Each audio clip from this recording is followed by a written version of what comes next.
Good morning student, welcome back. आज फिर हम एक नई वीडियो के साथ आए हैं। आज की जो वीडियो है, टॉपिक है अवर कंट्री इंडिया। आज हम हमारे भारत के बारे में पढ़ेंगे। ये सोशल साइंस का है, चैप्टर नंबर 7, ज्योग्राफी का है, क्लास 6। ठीक है, तो हम इस चैप्टर में देखेंगे कि हमारे इंडिया की क्या कंडीशन है वर्ल्ड में। जैसे आपको मैंने बताया था कि अर्थ नॉर्थ पोल है, साउथ पोल है, वेस्ट है और ईस्ट है। ठीक है, ये है अपना इक्वेटर है, tropic of Cancer, tropic of Capricorn. तो इस पूरे अर्थ की जो फिजिकल कंडीशन है उसमें जो इंडिया है, हमारा भारत है, वो कहाँ लोकेट करता है।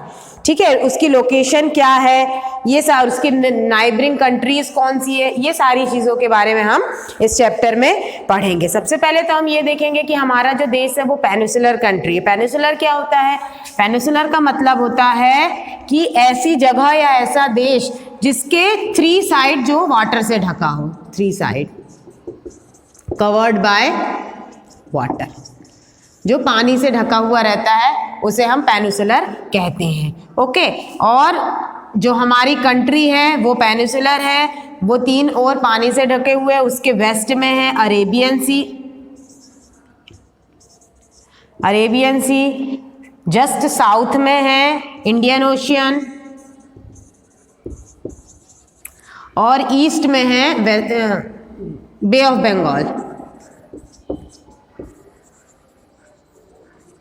तो इस प्रकार से ये तीनों ओर से, उसके साउथ पोर्शन में 3 ओर से पानी से ढका हुआ है। उसके नॉर्थ में हिमालय है, जो कि नॉर्थ से आने वाली ठंडी हवाओं को हमारे देश में प्रवेश होने से बचाती है। तो ये सारी जो फिजिकल कंडीशंस है, फीचर्स है, ये हम इसकी डिटेल्स थोड़ी सी इस चैप्टर में पढ़ेंगे। In our country the vast geographical expansion in the north, it is the boundary of the, it is the bound by the lofty Himalaya, the Arabian Sea in the west, the Bay of Bengal in the east and the Indian Ocean in the south wash the shore of Indian Peninsula। ये जो 3 और पानी से ढका हुआ है, ये हमारे देश के चरण को स्पर्श करते हैं, ऐसा कहते हैं। India has the area about the 3.28 million square kilometre. India की जो टोटल अगर एरिया हम कहें तो वो कितनी है? टोटल एरिया है 3.8 लाख स्क्वायर किलोमीटर। ठीक है, ये पूरी है कंडीशन। सॉरी, 28 है, not 8, it's 28। The north south extend from Kashmir to Kanyakumari. और नॉर्थ से अगर साउथ की बात करें तो नॉर्थन पोर्शन में क्या है? कश्मीर है, जबकि साउथन पोर्शन में क्या है?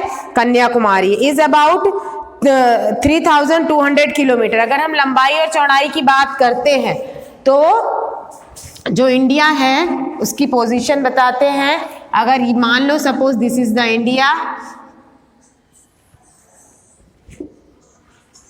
This is the Indian portion. तो अगर हम यहां से यहां तक की बात करते हैं, नॉर्थ से साउथ तक की बात करते हैं, तो इसकी लंबाई कितनी है?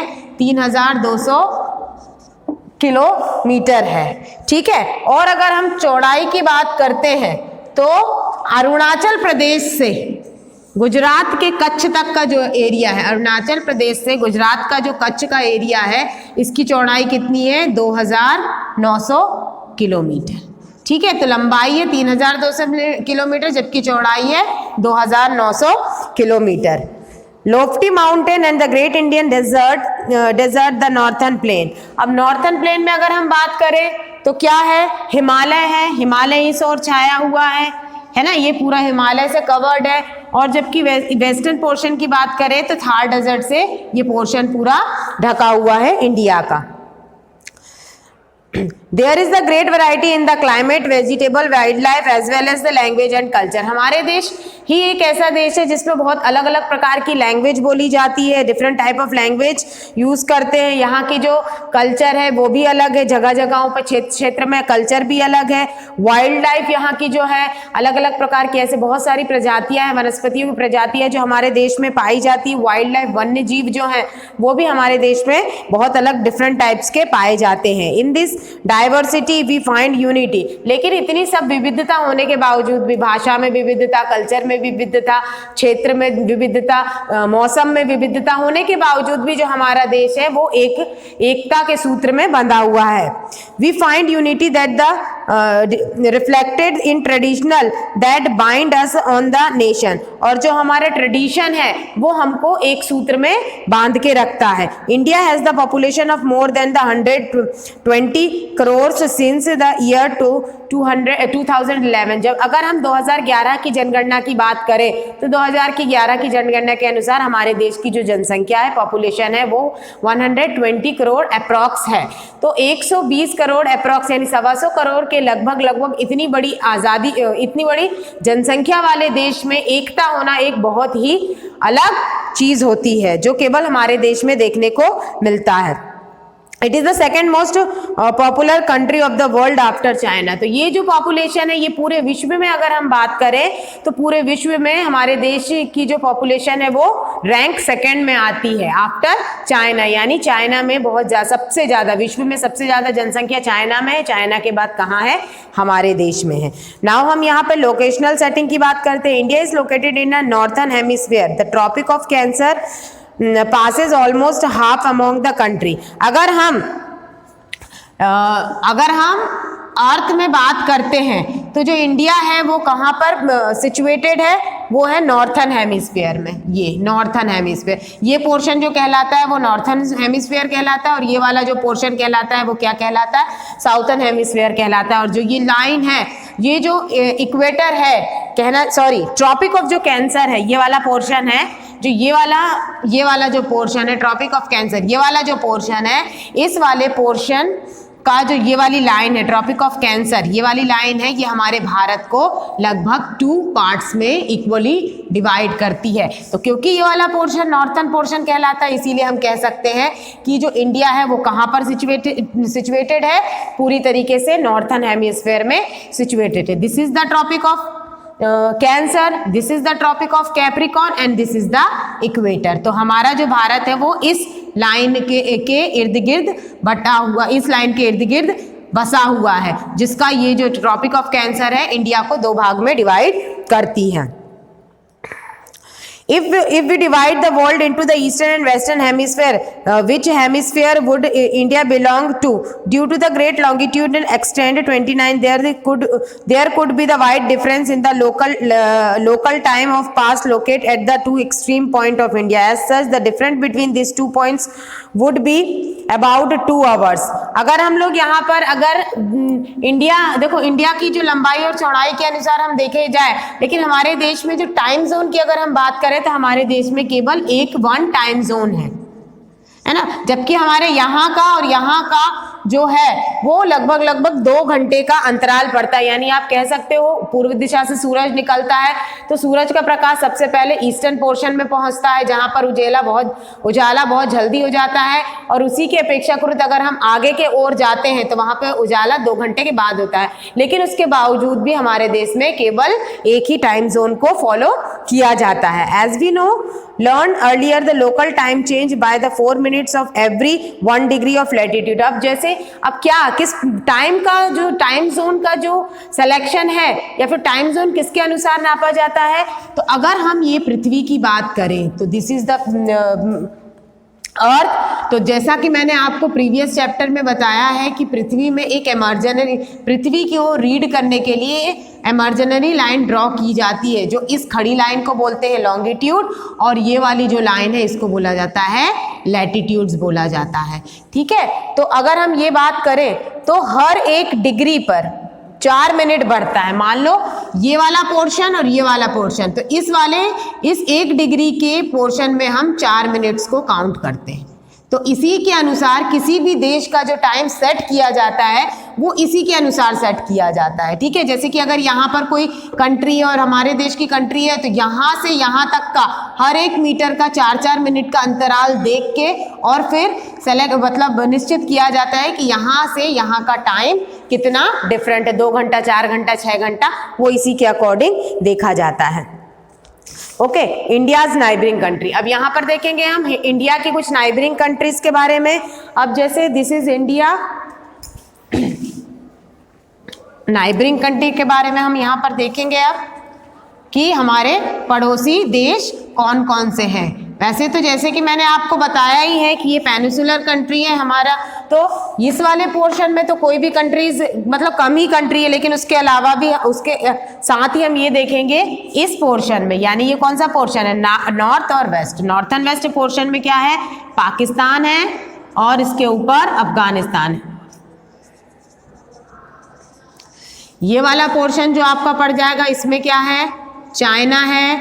यहाँ पर अगर आप देखोगे, ठीक है, अगर आप मैप देखोगे खोल के, तो आप अगर मैप खोलोगे मेरे साथ, अगर मैप को खोल के देखोगे तो आप देखोगे ये है नेपाल, ठीक है, this is our neighbouring country. थोड़ा सा आगे जाओगे तो यहाँ पर पड़ जाता है आपका भूटान,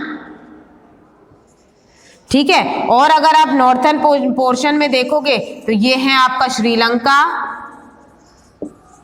ठीक है। और यहाँ पर अगर आप देखोगे तो यहाँ आ जाएगा आपका बांग्लादेश,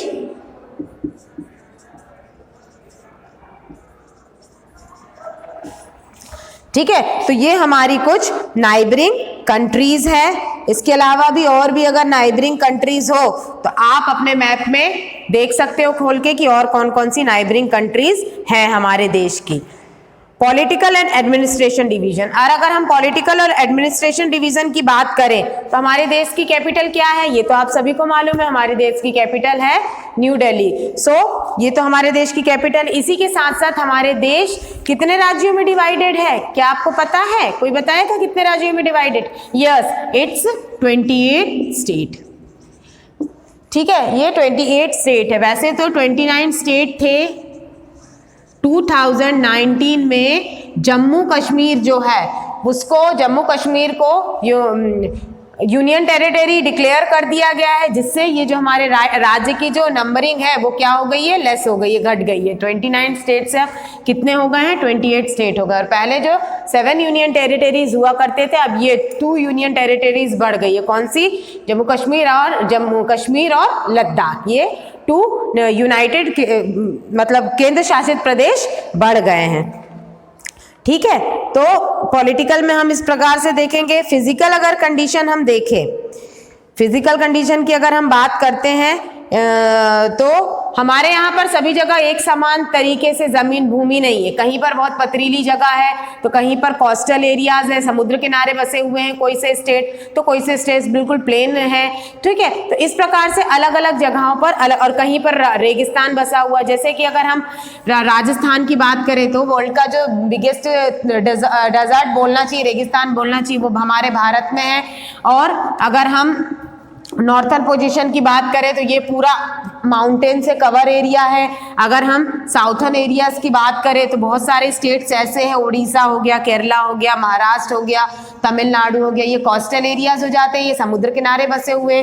तो यहाँ पर फिजिकल डिवीजन जो है वो भी बहुत ज़्यादा डाइवर्स है, बहुत अलग अलग विभिन्न प्रकार के हैं। सभी जगह यहाँ एक समान नहीं है। हमारे देश में बहुत सारी नदियाँ हैं, महानदी है, गंगा है, तो ये जो सारी नदियाँ हैं ये हमारे देश को बहुत सपोर्ट करती है। आर्थिक रूप से, इकोनॉमिक रूप से भी ये हमारे देश को बहुत सपोर्ट करती है। और हमारे देश में 9 यूनियन टेरिटरीज हैं, जो 2 यूनियन टेरिटरीज और बढ़ गए हैं। तो ये यूनियन टेरिटरीज क्या होती है, जो जिसका डायरेक्ट शासन किसके हाथों में होता है, केंद्र के हाथों में होता है, सेंट्रल गवर्नमेंट के हाथों में होता है, तो वो यूनियन टेरिटरीज कहलाती है। तो ऐसे 29 यूनियन टेरिटरीज है।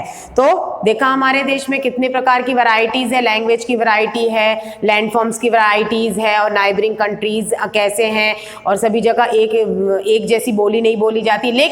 लेकिन सबसे बड़ी बात यह है कि इतनी सब डाइवर्सिटीज होने के बावजूद भी हमारा देश जो है वो एकता के सूत्र में बंधा हुआ है। इसीलिए यहाँ पर जो है वो डाइवर्सिटी पाई जाती है, लेकिन यूनिटी इज द मस्ट, और हमारे देश की ये सबसे पॉजिटिव थिंग्स है।